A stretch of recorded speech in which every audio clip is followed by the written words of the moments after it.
இன்றைய முக்கிய செய்திகள். மக்களவையுடன் சட்டப்பேரவை தேர்தல் நடந்த ஒடிசாவிலும் வாக்கு மோசடி புகார். தேர்தல் ஆணையம் விளக்கம் அளிக்க பிஜு ஜனதாதளம் வலியுறுத்தல். வீடு தேடி சென்று ரேஷன் பொருள் வழங்கும் தாயுமானவர் திட்டம் தொடக்கம். மன நிறைவு தருவதாக மாற்றுத்திறனாளிகள் முதியோர் நெகிழ்ச்சி. டெல்லியில் குழந்தைகள் கடத்தல் சர்வ சாதாரணமாகிவிட்டதாக உச்ச நீதிமன்றம் குற்றச்சாட்டு. தடுப்பு நடவடிக்கை குறித்து மத்திய அரசு பதிலளிக்க நோட்டீஸ். உக்ரைன் போர் நிறுத்தம் தொடர்பாக புதினுடனான சந்திப்பில் பலன் கிடைக்கும். பேச்சுவார்த்தை தொடங்கிய 2 நிமிடங்களில் தெரிந்துவிடும் என ட்ரம்ப் கருத்து.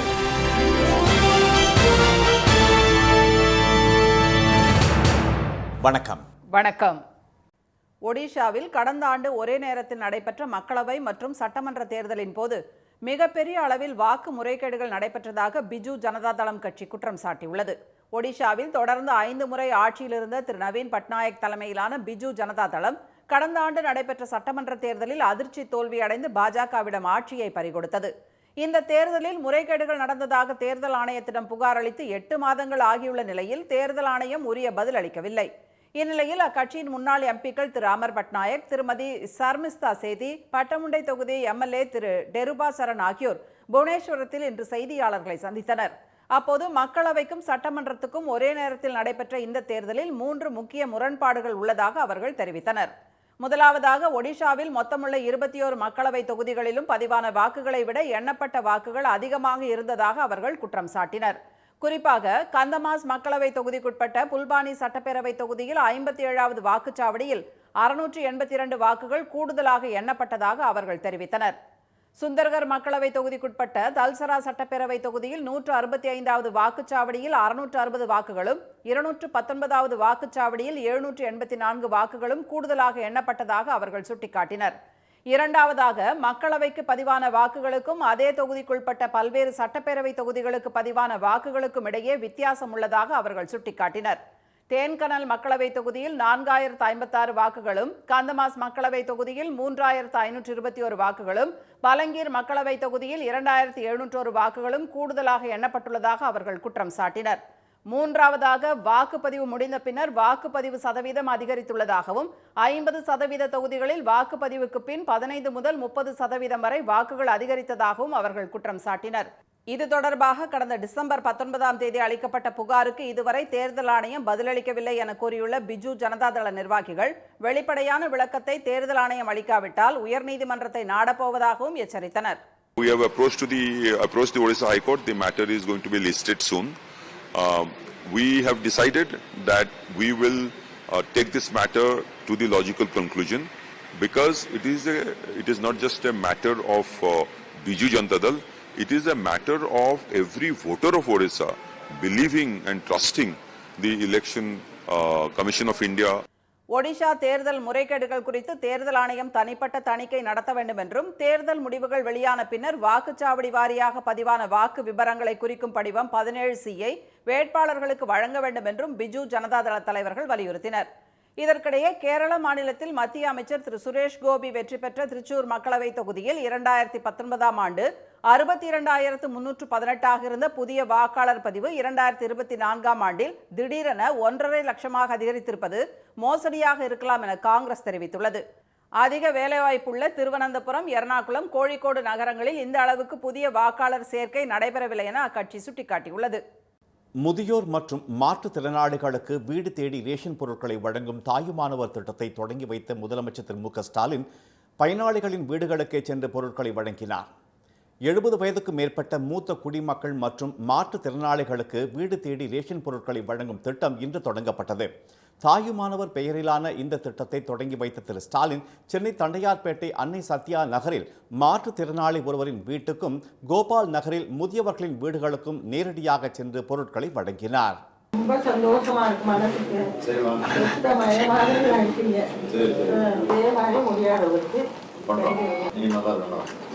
அரிசி வாங்கணும், ஒரு ஆள் 5 தேவையில்லை, வீடு தேடி வந்துட்டு ரொம்ப சந்தோஷம். கருமாரி ஒன்னா தெரியல, ஆற்றுல போகணும், கிட்டதான் இருந்தாலும் ஒரு ஆள் முடியல, ஒரு நாள் ஜுரம் இல்லைன்னா வாங்க முடியாது. வயது முதிர்ந்தோர் மற்றும் மாற்றுத்திறனாளிகள் ரேஷன் கடைகளுக்கு சென்று பொருட்களை வாங்குவதில் சிரமம் ஏற்பட்ட நிலையில் தற்போது தமிழ்நாடு முழுவதும் வீடு தேடி பொருட்களை வழங்குவது மகிழ்ச்சியையும் மன நிறைவையும் ஏற்படுத்துவதாக பயனாளிகள் தெரிவித்தனர். சிரமமா எவ்வளோ சிரமம் இருந்தது, எவ்வளோ கஷ்டம் இருந்தது, இப்போ எவ்வளோ சந்தோஷமா இருக்குப்பா. முதியோர் பேசினாரு தனியாக உங்களுக்கு என்ன கஷ்டமா இருக்குவேன், எனக்கு நீங்கள் வந்து கொடுத்ததுலேருந்து ரொம்ப சந்தோஷம் அப்படின்னு சொன்னேன். ரேஷன் அரிசிலாம் நான் வாங்க போய் நின்றேன், இப்போ இங்கே வந்து கொடுக்கறது ரொம்ப சந்தோஷம். போய் ஆட்டோ பிடிச்சி தான் போகிறோம், போய் திரும்ப சாமானை வாங்கி ஆட்டோ பிடிச்சி கொண்டாந்து வீடு சேர்க்கறதுக்குள்ளே ரொம்ப இதாக இருக்குது வயசானவங்களுக்கு. நீங்கள் இந்த வீடு தேடி சாமான்லாம் கொண்டாந்து கொடுக்கறது ரொம்ப சந்தோஷம். முதலமைச்சருக்கு ரொம்ப நன்றி. கடையில் போய் வாங்குறதுக்கு பதிலாக இங்கேயே கொண்டு வந்து ஸ்டாலின் கொடுக்குறாரு. இது பெரிய அச்சீவ்மெண்ட்டு, யாரும் கிடைக்காத சான்ஸ், இது வரைக்கும் யாரும் செய்யாத ஒரு பெரிய காரியத்தை செஞ்சிட்ருக்காரு. மாநிலம் முழுவதும் 34,809 நியாய விலை கடைகள் மூலம் செயல்படுத்தப்படும் தாயுமானவர் திட்டத்தின் மூலம் 70 வயதுக்கு மேற்பட்ட 20,42,657 மூத்த குடிமக்கள், 1,27,797 மாற்றுத்திறனாளிகள் என 21,70,454 பேர் பயனடைகின்றனர். ஒவ்வொரு மாதமும் 2வது சனி மற்றும் ஞாயிற்றுக்கிழமைகளில் குடிமைப் பொருட்கள் வீடு தேடி சென்று வழங்கப்பட உள்ளன. இந்நிலையில் திரு ஸ்டாலின் வெளியிட்டுள்ள வீடியோ பதிவில் ஒரு திட்டத்தை அறிவிப்பதோடு கடமை முடிந்துவிட்டதாக நினைக்காமல் அதன் பலன் கடைக்கோடி மனிதரையும் சென்றடைகிறதா என்று கண்காணிப்பதையும் கடமையாக நினைப்பதாக தெரிவித்தார். என்னுடைய மனசுக்கு பிடிச்ச திட்டமாக உருவாகி இருக்கிறது தான் தாயுமானவர் திட்டம். கூட்டுறவுத்துறை சார்பில் வயது முதிர்ந்தோர் மற்றும் மாற்றுத்திறனாளிகளின் வீடுகளுக்கு சென்று ரேஷன் பொருட்களை வழங்குகிற தாயுமானவர் திட்டத்தை தொடங்கி வைக்கிறதுல மகிழ்ச்சி அடைகிறேன். இப்படி அரசோட சேவைகளை மக்களோட வீடுகளுக்கே தேடி சென்று கொடுக்கிறது இந்தியாவுக்கே முன்மாதிரி முயற்சி. கலைஞர் வழியில் நியாய விலை கடைகளை சிறப்பாக நடத்துவதால் தான் தமிழ்நாடு பட்டினி சாவு இல்லாத மாநிலமாக உள்ளதாக பெருமிதம் தெரிவித்துள்ள திரு ஸ்டாலின், இந்த திட்டத்தின் நோக்கம் 100 விழுக்காடு நிறைவேறும் வகையில் செயல்பட வேண்டும் என்று கூட்டுறவுத்துறை அதிகாரிகள் மற்றும் அலுவலர்களுக்கு அறிவுறுத்தியுள்ளார். டெல்லியில் குழந்தைகள் கடத்தல் சர்வசாதாரணமாகிவிட்டதாக குற்றம் சாட்டியுள்ள உச்சநீதிமன்றம் அதனை தடுக்க எடுக்கப்பட்ட நடவடிக்கைகள் குறித்து மத்திய அரசு பதிலளிக்க உத்தரவிட்டுள்ளது. உத்தரப்பிரதேசத்தில் குழந்தை கடத்தல் அதிகரித்து வரும் நிலையில் குழந்தைகளை கடத்தி விற்பனை செய்து வரும் கும்பலுக்கு அலகாபாத் உயர்நீதிமன்றம் ஜாமீன் வழங்கியது. அந்த ஜாமீனை ரத்து செய்ய கோரி உச்சநீதிமன்றத்தில் தாக்கல் செய்யப்பட்ட மேல்முறையீட்டு மனுக்கள் நீதிபதிகள் திரு ஜே பி பர்திவாலா, திரு ஆர் மகாதேவன் ஆகியோர் முன்பு இன்று மீண்டும் விசாரணைக்கு வந்தன. அப்போது குழந்தை கடத்தலில் தொடர்புடைய 13 பேருக்கு ஜாமீன் வழங்குவதில் உயர்நீதிமன்றம் வேகம் காட்டியதுடன் அலட்சியமாகவும் இருந்துள்ளதாக நீதிபதிகள் கூறினர். அவர்களது ஜாமீனை ரத்து செய்த நீதிபதிகள் உடனடியாக அவர்கள் சரணடைய உத்தரவிட்டனர். ஜாமீன் பெற்ற கடத்தல்காரர்கள் பலர் தலைமறைவாகிவிட்டதால் வழக்கு விசாரணை பாதிக்கப்பட்டுள்ளதாக நீதிபதிகள் சுட்டிக்காட்டினர். குழந்தை கடத்தல்காரர்கள் வெளியில் சுதந்திரமாக இருப்பது சமுதாயத்திற்கே அச்சுறுத்தல் என அவர்கள் தெரிவித்தனர். ஜாமீன் வழங்கிய அலகாபாத் உயர்நீதிமன்றம் குற்றம் சாட்டப்பட்டவர்களை வாரம் ஒருமுறையாவது சம்பந்தப்பட்ட காவல் நிலையத்தில் ஆஜராகுமாறு உத்தரவிட்டிருந்தால் அவர்களுடைய நடவடிக்கைகளை போலீசார் கண்காணித்திருப்பார்கள் என்றும், ஆனால் எந்த ஜாமீன் உத்தரவிலும் அவ்வாறு குறிப்பிடப்படவில்லை என்றும் நீதிபதிகள் சுட்டிக்காட்டினர். மாறாக நேரடியாக விசாரணை நீதிமன்றத்தில் ஆஜராக உத்தரவிடப்பட்டுள்ளதால் போலீசாரால் அவர்களை கண்காணிக்க முடியவில்லை என நீதிபதிகள் அதிருப்தி தெரிவித்தனர். கடத்தலில் தொடர்புடைய 13 பேர் ஜாமீனில் விடுவிக்கப்பட்ட பிறகு அதனை எதிர்த்து உத்தரப்பிரதேச அரசு மேல்முறையீடு செய்யாதது மிகுந்த ஏமாற்றம் அளிப்பதாக நீதிபதிகள் குறிப்பிட்டனர். டெல்லியிலிருந்து குழந்தைகளை அண்டை மாநிலங்களுக்கு கடத்துவது தற்போது சர்வசாதாரணமாகிவிட்டதாக நீதிபதிகள் தெரிவித்தனர். அப்போது குறுக்கிட்ட இந்த வழக்கின் வழக்கறிஞர் ஆணையர் திருமதி அபர்ணா பட், குழந்தை கடத்தல் குற்றவாளிகள் 2 வரை அலகாபாத் உயர்நீதிமன்றம் விடுவித்துள்ளதாக கூறினார். உயர்நீதிமன்றத்தின் நடவடிக்கைக்கு அதிருப்தி தெரிவித்த நீதிபதிகள் டெல்லியில் குழந்தை கடத்தலை தடுக்க என்னென்ன நடவடிக்கைகள் எடுக்கப்பட்டுள்ளன என்பது குறித்தும், குழந்தை கடத்தல் தொடர்பாக பதிவான வழக்குகளின் தற்போதைய நிலை என்ன என்பது குறித்தும் பதிலளிக்குமாறு மத்திய அரசுக்கு உத்தரவிட்டு வழக்கை வரும் 18ஆம் தேதிக்கு ஒத்திவைத்தனர். ரஷ்ய அதிபர் புதினுடன் சந்திப்பு தொடங்கிய 2 நிமிடங்களில் உக்ரைன் போர் நிறுத்தம் தொடர்பான ஒப்பந்தம் ஏற்படுமா என்பது தெரிந்துவிடும் என்று அமெரிக்க அதிபர் ட்ரம்ப் தெரிவித்துள்ளார்.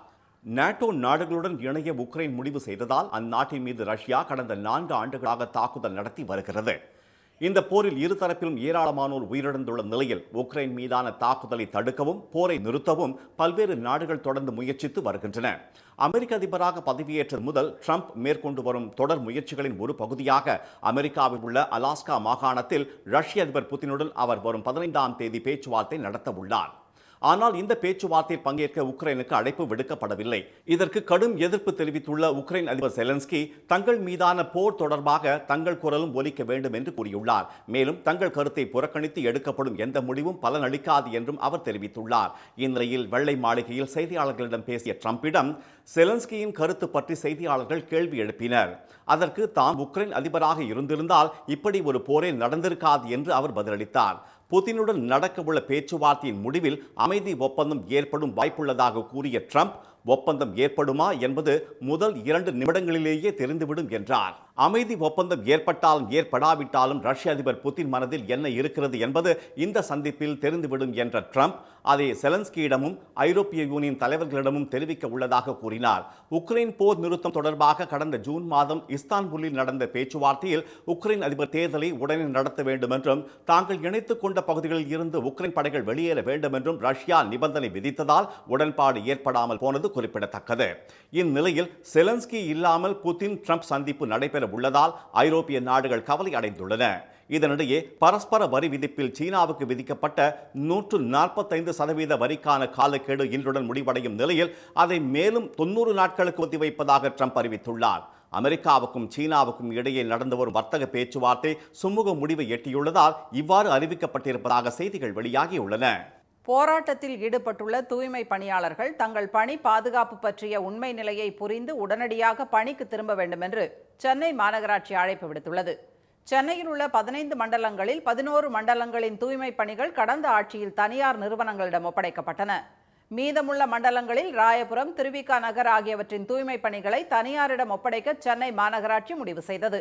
இதனை எதிர்த்து சென்னை மாநகராட்சி அலுவலகம் அமைந்துள்ள ரிப்பன் மாளிகையில் தூய்மை பணியாளர்கள் கடந்த 1ஆம் தேதி முதல் இரவு பகலாக போராட்டத்தில் ஈடுபட்டுள்ளனர்.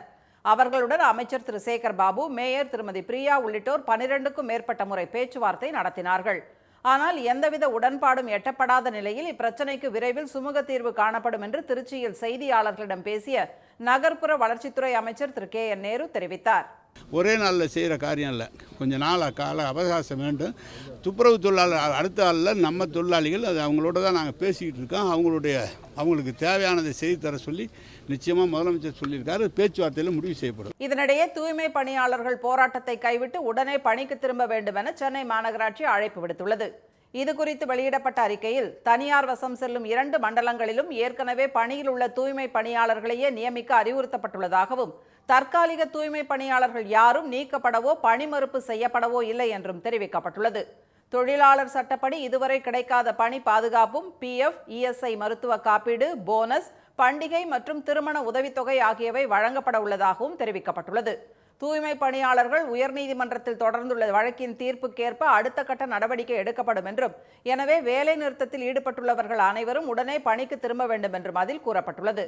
ஆனால் பணி நிரந்தரம் செய்வதற்கான அறிவிப்பு வரும் வரை போராட்டம் தொடரும் என்று தூய்மை பணியாளர்கள் தெரிவித்துள்ளனர். இனி வருவது செய்தித் துளிகள். டெல்லி உயர்நீதிமன்ற நீதிபதியாக இருந்த திரு யஷ்வந்த் வர்மா இல்லத்தில் தீ விபத்தின் போது கட்டுக்கட்டாக 28 கோடி ரூபாய் கண்டுபிடிக்கப்பட்ட விவகாரத்தில் விரிவான விசாரணைக்காக உச்ச நீதிமன்ற நீதிபதி தலைமையில் 3 பேர் குழு அமைக்கப்பட்டுள்ளது. மக்களவையில் இன்று பேசிய அவைத் தலைவர் திரு ஓம் பிர்லா நீதிபதியின் வீட்டில் பணம் இருந்ததற்கான ஆதாரங்கள் விசாரணை அறிக்கைகள் மூலம் தெரிய வந்துள்ளதாகவும் அவரை பதவி நீக்கம் செய்வதற்கான பணிகள் தொடங்கப்பட்டுள்ளதாகவும் கூறினார். உச்ச நீதிமன்ற நீதிபதி திரு அரவிந்த் குமார், சென்னை உயர்நீதிமன்ற தலைமை நீதிபதி திரு மணீந்தர் மோகன் ஸ்ரீவாஸ்தவா, கர்நாடகாவைச் சேர்ந்த மூத்த வழக்கறிஞர் திரு PV ஆச்சாரியா ஆகியோர் கொண்ட குழு குறுகிய காலத்தில் விசாரணை அறிக்கையை வழங்கும் என்றும் அதுவரை திரு யஷ்வந்த் வர்மாவுக்கு எதிரான தீர்மானம் நிலுவையில் இருக்கும் என்றும் திரு ஓம் பிர்லா கூறினார். ராமநாதபுரம் மாவட்டத்தில் குடிநீர் தட்டுப்பாடு பிரச்சினை அடுத்த மாதம் முடிவுக்கு வந்துவிடும் என்று அமைச்சர் திரு ராஜகண்ணப்பன் தெரிவித்துள்ளார். முதுகுளத்தூர் அருகே வெந்நீர் வாய்க்கால் கிராமத்தில் முதலமைச்சரின் தாயுமானவர் திட்டத்தை முதியோர்களின் வீடு தேடி சென்று ரேஷன் பொருட்களை வழங்கி அவர் தொடங்கி வைத்தார். பின்னர் மக்கள் மத்தியில் பேசிய திரு கண்ணப்பன் குடிநீர் பிரச்சினையை தீர்ப்பதற்கான காவிரி கூட்டு குடிநீர் திட்ட பணிகள் முடிவடையும் நிலையில் உள்ளன என்று தெரிவித்தார். உதகை அருகே மஞ்சூரில் இருந்து கோவை செல்லும் கெத்தை மலைப்பாதையில் அரசு பேருந்தை யானை கூட்டம் வழி மறித்ததால் போக்குவரத்து பாதிக்கப்பட்டது. குட்டிகளுடன் மலைப்பாதையில் யானைகள் நடந்து சென்றதால் அரை மணி நேரம் வாகன ஓட்டிகள் அச்சத்துடன் காத்திருந்தனர். நீலகிரி மாவட்டம் கூடலூர் அடுத்த தேவர் சோலை சுற்றுவட்டார பகுதிகளில் 13 மாடுகளை கொண்ட புலியை பிடிக்கும் பணிக்காக முதுமலையில் இருந்து விஜய், வசீம் ஆகிய 2 கும்கி யானைகள் வரவழைக்கப்பட்டுள்ளன. புலி நடமாட்டம் குறித்து வனத்துறையினர் தொடர்ந்து கண்காணித்து வருகின்றனர். வைகை அணையிலிருந்து தண்ணீர் திறக்க கோரி வரும் விவசாயிகளுக்கு ஆதரவாக உசிலம்பட்டி வர்த்தக சங்கத்தினர் முழு கடையடைப்பு போராட்டத்தில் ஈடுபட்டுள்ளனர். உசிலம்பட்டி மக்களின் கனவு திட்டமான 58 கிராம கால்வாய் திட்டத்திற்கு வைகை அணையிலிருந்து சோதனை அடிப்படையில் மட்டுமே தண்ணீர் திறக்கப்பட்டு வருகிறது. தற்போது அணை நிரம்பியுள்ள சூழலில் தங்கள் கோரிக்கைக்காக விவசாயிகள் சாலை மறியல் உள்ளிட்ட போராட்டங்களை நடத்தி வருகின்றனர். அவர்களுக்கு ஆதரவாக உசிலம்பட்டியில் ஜவுளிக்கடை பஜார், நகைக்கடை பஜார், வண்டிப்பேட்டை, வண்ணாரப்பேட்டை, தேனி சாலை, மதுரை சாலை உள்ளிட்ட பகுதிகளில் 2000க்கும் அதிகமான கடைகளை வர்த்தகர்கள் அடைத்துள்ளனர். இந்நிலையில் விவசாயிகளுக்கு ஆதரவாக அதிமுக, தாவேகா, ஃபார்வர்ட் பிளாக் உள்ளிட்ட பல்வேறு கட்சியினர் மற்றும் வழக்கறிஞர்கள் சங்கம் உள்ளிட்ட பல்வேறு சங்கத்தினரும் ஆர்ப்பாட்டத்தில் ஈடுபட்டுள்ளனர். இன்றைய வர்த்தக முடிவில் மும்பை பங்குச்சந்தை குறியீட்டின் சென்செக்ஸ் 368 புள்ளிகள் சரிந்து 80,235 புள்ளிகளாக இருந்தது. தேசிய பங்குச்சந்தை குறியீட்டின் நிப்டி 98 புள்ளிகள் குறைந்து 24,487 புள்ளிகளாக நிறைவடைந்தது. சென்னையில் இன்று ஆபரண தங்கம் விலை சவரனுக்கு 640 ரூபாய் குறைந்து ஒரு சவரன் 74,360 ரூபாயாகவும், ஒரு கிராம் 9,295 ரூபாயாகவும் உள்ளது. வெள்ளி விலை கிராமுக்கு 1 ரூபாய் குறைந்து ஒரு கிராம் 126 ரூபாயாக உள்ளது. மீண்டும் இன்றைய முக்கிய செய்திகள். ஒடிஷாவில் ஒரே நேரத்தில் நடைபெற்ற மக்களவை மற்றும் சட்டமன்ற தேர்தல்களில் மிகப்பெரிய அளவில் வாக்கு மோசடி நடந்ததாக பிஜு ஜனதாதளம் குற்றம் சாட்டியுள்ளது. முதியோர் மற்றும் மாற்றுத்திறனாளிகளுக்கு வீடு தேடி ரேஷன் பொருட்களை வழங்கும் தாயுமானவர் திட்டத்தை முதலமைச்சர் ஸ்டாலின் தொடங்கி வைத்தார். புட்டினுடன் சந்திப்பு தொடங்கிய 2 நிமிடங்களில் உக்ரைன் போர் நிறுத்தம் தொடர்பான ஒப்பந்தம் ஏற்படுமா என்பது தெரிந்துவிடும் என்று ட்ரம்ப் தெரிவித்துள்ளார். இத்துடன் இந்த செய்திகள் நிறைவடைந்தன. மீண்டும் சன் டிவியில் செய்திகள் காலை 7:30 மணிக்கு.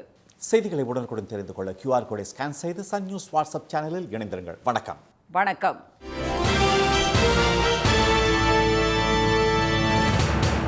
உடனுக்குடன் செய்திகளை தெரிந்து கொள்ள சன் நியூஸ் பெல் ஐகானை கிளிக் பண்ணுங்க.